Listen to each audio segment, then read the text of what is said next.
Hi everyone, your movement coach Harish Sharma.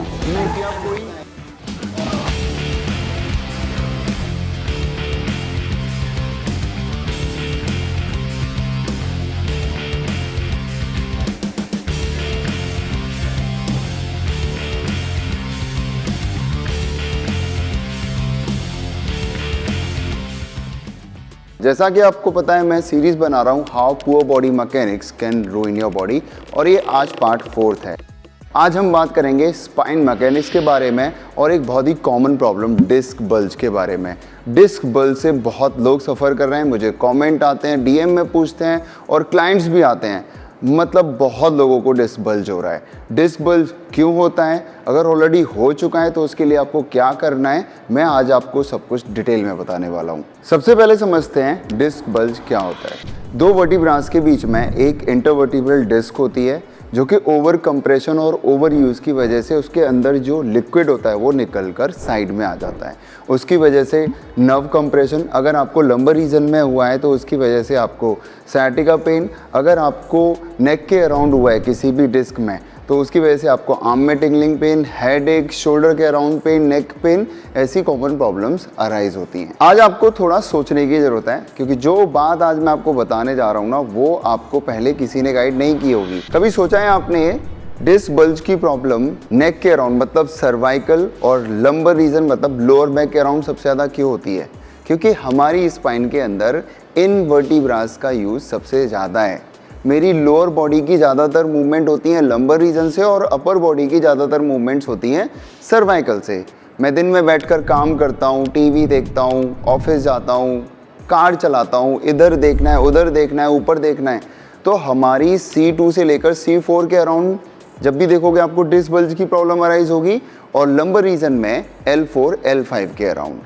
अब आपको सोचना है कि हमारी स्पाइन के अंदर टोटल 23 इंटरवर्टिब्रल डिस्क हैं और यूज़ किसका हो रहा है? सर्वाइकल और लंबर का। जो हमारी मिड स्पाइन है वो पूरी तरीके से फ्रीज है, वो काम ही नहीं कर रही। ना तो उसके अंदर फॉरवर्ड बेंडिंग है, ना बैकवर्ड बेंडिंग है, ना साइड बेंडिंग है और ना रोटेशन है। मैं बात कर रहा हूँ थोरासिक रीजन की। जो काम हमारे 23 इंटरवर्टिब्रल डिस्क को मिलकर साथ में करना था, वहाँ पर सिर्फ लंबर रीजन और सर्वाइकल रीजन सबसे ज़्यादा काम कर रहा है, और ये सबसे बड़ा रीज़न है। इन्हीं दो जगह पर सबसे ज़्यादा प्रॉब्लम्स अराइज होती हैं। दूसरा बोला जाता है कि ये एरिया सबसे ज़्यादा सेंसिटिव है, इसके अराउंड मूवमेंट नहीं डालनी, न्यूट्रल स्पाइन में काम करना है, बैक को राउंड नहीं होने देना है, लोड नहीं डालना है, क्योंकि सेंसिटिव एरिया है। जिसको देखो सब सजेस्ट करते रहते हैं। अब आप सोचो, जब यूज़ ज़्यादा है इन पार्ट्स का, जैसे मेरी नेक का यूज़ ज़्यादा है, मतलब सर्वाइकल के अराउंड मुझे मसल्स को स्ट्रॉन्ग और फ्लेक्सिबल बनाना है, और उसके लिए मुझे क्या करना पड़ेगा? मूवमेंट डालनी पड़ेगी, लोड डालना पड़ेगा, तभी तो उसके अराउंड मसल स्ट्रॉन्ग होंगे। वैसे ही लोअर बैक है, लोअर बैक को हम लोड ही नहीं डालना चाहते, तो लोअर बैक के अराउंड जो मसल्स हैं वो टाइट हो जाते हैं, वीक हो जाते हैं, और जब भी हम कोई मूवमेंट करते हैं वो हमारी सिर्फ डिस्क से होती रहती है, बिकॉज उसके अराउंड मसल्स ना तो फ्लेक्सिबल हैं और ना ही strong. This is the biggest cause of disc bulge. तो सिर्फ फ्लेक्सिबिलिटी से काम नहीं चलेगा, सिर्फ स्ट्रेंथ से काम नहीं चलेगा, काम चलेगा स्ट्रेंथ के साथ फ्लेक्सिबिलिटी को। अभी तक मैंने आपको समझाया डिस्क बल्ज की प्रॉब्लम क्यों अराइज हो जाती है, क्योंकि हमारे इंटरवर्टिब्रल डिस्क प्रॉपर्ली काम नहीं कर रहे हैं सारे। आपको ये बहुत अच्छे से समझ में आया होगा। उसके लिए please hit like button and share as much as you can, because disc bulge बहुत लोगों को हो रहा है। अब आपको समझना है, यहाँ पर जो लोग ऑफिस में बैठकर काम कर रहे हैं, नेक हम की प्रॉब्लम हो रही है, खासकर ये प्रॉब्लम विमेन के अंदर होती है, और उस पर मैंने एक डिटेल में वीडियो भी बनाया हुआ है नेक हम के ऊपर। तो उसमें क्या होता है कि आपका शोल्डर फॉरवर्ड जाता है पहले, फिर नेक फॉरवर्ड जाता है, तो ये पार्ट बहुत फ्रीज हो जाता है, ऐसे कर्व बन जाता है।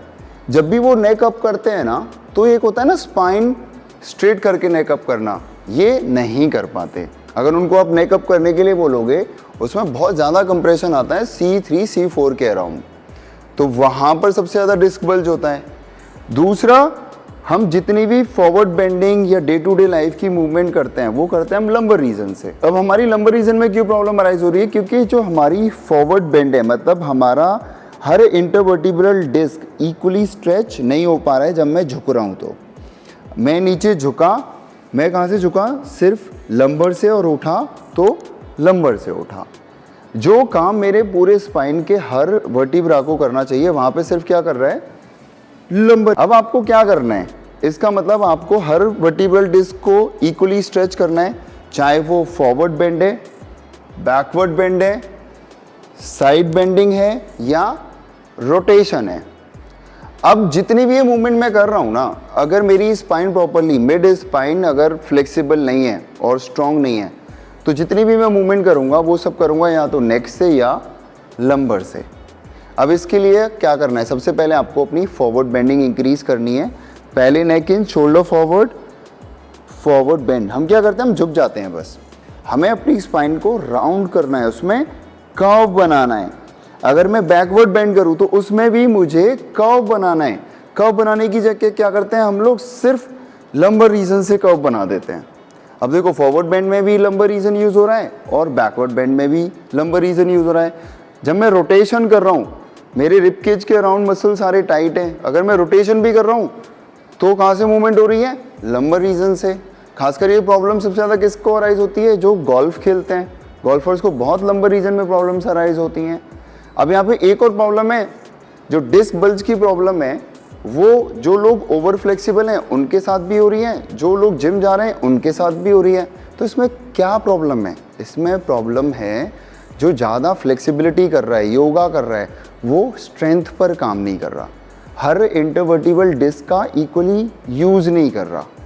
और जो जिम जा रहा है उसकी तो मोबिलिटी बहुत ख़राब है। अगर गलती से किसी भी इंटरवर्टिबल डिस्क पर ज़्यादा लोड आ जाए या ओवर स्ट्रेच हो जाए तो वो लिक्विड फट के बाहर निकल जाते हैं। तो प्रॉब्लम दोनों जगह है।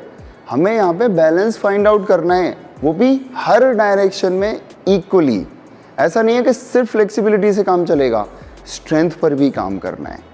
अगर मैं फॉरवर्ड बेंड कर रहा हूँ तो मेरा हर इंटरवर्टिबल डिस्क इक्वली स्ट्रेच होना चाहिए। अगर मैं साइड बेंडिंग कर रहा हूँ तो स्पाइन में साइड कर्व बनना चाहिए। हम क्या करते हैं, बस सीधा बेंड। देखो स्पाइन तो स्ट्रेट है, बेंड कहाँ से हुआ है, लंबर रीजन से। अगर मुझे अपर थोरासिक से कोई रोटेशन करनी है तो मेरी थोरासिक स्पाइन इतनी इमोबाइल है, अगर मैं मूव करूँगा तो सिर्फ लोअर बैक होगी। या जैसे मैं टी स्पाइन रोटेशन कर रहा हूँ, ये देखो, अगर मेरे चेस्ट यानी रिब केज के अराउंड मसल्स टाइट हैं और मैं मूव करूंगा तो ये पार्ट इमोबाइल है। मैं क्या करूंगा, अपनी अननेसेसरी नेक से एफर्ट लगाऊंगा लाइक दिस, जबकि मूवमेंट होनी कैसे चाहिए पता है, दिस इज द प्रॉब्लम। लोग बैलेंस आउट नहीं कर पा रहे हैं कि हमें करना क्या है। बट आज इस वीडियो के थ्रू आपको मीडियम मिलेगा कि आप क्या गलतियां कर रहे हैं। आज आपको इस वीडियो के थ्रू पता चल रहा होगा कि आप क्या क्या गलतियां कर रहे थे। जब गलतियों का पता चलता है ना, तो सॉल्यूशन भी अपने आप मिल जाता है। सॉल्यूशन है स्पाइन की मोबिलिटी इन ऑल डायरेक्शन। तो कैसे काम करना है, अब मैं आपको सॉल्यूशन बताऊंगा। अब इसका सॉल्यूशन है, आपको अपनी स्पाइन को हर डायरेक्शन में मोबाइल बनाना है। उसके लिए आपको सबसे पहले काम करना पड़ेगा फॉरवर्ड बेंड। फॉरवर्ड बेंड में हर इंटरवर्टिबल डिस्क को इक्वली स्ट्रेच करना है। फील होना चाहिए कि हाँ, पूरी होल स्पाइन स्ट्रेच हो रही है। और हाँ, इस पर मैंने डिटेल में वीडियो भी बनाया हुआ है। इसको बेटर बनाने के लिए मेरी फेवरेट और आपकी फेवरेट मूवमेंट है जेफरसन कर्ल राउंड बैक, जिस पर मैंने डिटेल्ड वीडियो बनाया हुआ है। लिंक डिस्क्रिप्शन में मेंशन है, जाओ और देखो और इस मूवमेंट को बेहतर बनाओ। अब आते हैं साइड बेंडिंग। साइड बेंडिंग को इंक्रीज करने के लिए आप स्टैंडिंग पोस्चर में साइड बेंड कर सकते हो, बट मेक श्योर आपकी स्पाइन कर्व होनी चाहिए। ये नहीं है कि बस आपको झुकना ही नीचे, आपको अपनी स्पाइन में कर्व बनाना है, जिसके लिए आप आर्म्स को ओवरहेड ले जाकर साइड बेंड कर सकते हो लाइक दिस। इसमें आप डंबल्स भी ले सकते हो क्योंकि वेट्स डालना बहुत इंपॉर्टेंट होता है। उसके बाद आते हैं हम रोटेशन। रोटेशन को इंक्रीज करने के लिए हमारी फेवरेट एक्सरसाइज है T spine rotation like this. देखो, जब भी आप कोई भी मोबिलिटी पर काम कर रहे हो ना, तो उसमें एक एफर्ट लगता है। जैसे आप 1 रेप मैक्स लगा रहे हो डेडलिफ्ट का, एक प्रेशर होना चाहिए फेस पर, एफर्ट दिखना चाहिए। लोग क्या करते हैं, बस दिस, इससे आपको कोई रिजल्ट नहीं मिलने वाला। तो एफर्ट लगाना बहुत ज़रूरी है। स्ट्रेच फील होना चाहिए जब भी आप ये मूवमेंट कर रहे हो। अब हम करेंगे लंबर स्पाइन रोटेशन पर वर्क। उसके लिए हम लेग वाइपर कर सकते हैं, both leg wiper one of the best exercise है। इसमें सिर्फ ये नहीं है कि आपके लंबर रीजन के इंटरवर्टिबल डिस्क स्ट्रेच होंगे, इसमें आपके थोरासिक स्पाइन के इंटरवर्टिबल डिस्क की रोटेशन इंक्रीज होगी। तो फर्स्ट हमने किया क्वाड्रुपेड पोस्चर में टी स्पाइन रोटेशन, उसके बाद हमने किया विंडशील्ड लेग वाइपर, और स्पाइन की रोटेशन को इंक्रीज करने के लिए आप थ्रेड द नीडल कर सकते हो on cable machine like this. Quadruped posture में thread the needle, stretch as much as you can. बहुत ही वंडरफुल मूवमेंट है ये गाइस। ये सारी एक्सरसाइज बहुत सिंपल है, एग्जीक्यूट करना बहुत इजी है। अगर आपके पास केबल मशीन नहीं है तो आप घर पर जो मैंने पहले 2 एक्सरसाइज बताई थी वो तो आप घर पर भी कर सकते हो, और इस पर मैंने एक डिटेल में यूट्यूब पर वीडियो भी बनाया हुआ है, वो भी आप जाकर देख सकते हो। लिंक डिस्क्रिप्शन में मेंशन है या आप आई बटन पर क्लिक कर सकते हो। हमने फॉरवर्ड बेंड पर काम कर लिया। फॉरवर्ड बेंड के बारे में जैसे मैंने बताया, हमारी फेवरेट मूवमेंट है जेफरसन कर्ल, आप जाके देख सकते हो, लिंक डिस्क्रिप्शन में मेंशन है, ये भी बताया था। दूसरा था हमने वर्क किया साइड बेंडिंग पर, हमने रोटेशन पर काम कर लिया। Now we will work on backward bend. Backward bend करने के लिए one of my favourite movement रही है चक्रासना, बट चक्रासना तक पहुंचने की जो जर्नी है वो बहुत लॉन्ग जर्नी है। मैंने बहुत लोगों को देखा है, अगर वो ब्रिज करते हैं तो ब्रिज में भी वो अपनी सिर्फ लंबर स्पाइन को कंप्रेस करते रहते हैं, उनकी स्पाइन में सी कर्व नहीं बन पाता है, वो सिर्फ हिप को लिफ्ट करते हैं। खासकर बिगिनिंग में जिन लोगों की चेस्ट और रिब केज के अराउंड मसल्स ओपन नहीं है, वो सिर्फ अपनी लोअर बैक को अननेसेसरी डिस्कम्फर्ट में डालते हैं। वहाँ के इंटरवर्टिबल डिस्क पर बहुत प्रेशर आता है, क्योंकि मैं कोचिंग कराता हूँ, मुझे पता है कि ये बहुत कॉमन मिस्टेक है। तो आपकी बैकवर्ड बेंड को इंक्रीज करने के लिए, मतलब आप हर इंटरवर्टिबल डिस्क को फील कर सको, उसको बेहतर बनाने के लिए आज मैं आपको कुछ मूवमेंट्स गाइड करने जा रहा हूँ। सबसे पहले हम करेंगे thoracic mobility on foam roller, one of my favourite और इजी टू एग्जीक्यूट। दूसरा करेंगे हम पुल ओवर। पुल ओवर लोग करते हैं चेस्ट मसल और बैक मसल को ट्रेन करने के लिए, बट पुल ओवर आपकी बैकवर्ड बेंड को इंक्रीज करने के लिए one of the best exercise है।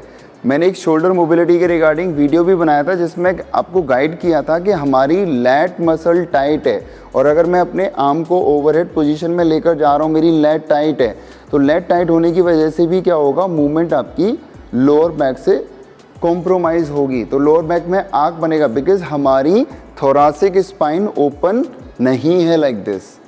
हम बैकवर्ड बेंड ठीक से नहीं कर पा रहे हैं। तो पुल ओवर करते टाइम आपको ये बात बहुत ध्यान रखनी है कि आपको अपनी लोअर बैक को लिफ्ट नहीं करना है, हमें अपनी चेस्ट आउट और थोरासिक स्पाइन में बैकवर्ड बेंड इंक्रीज करनी है।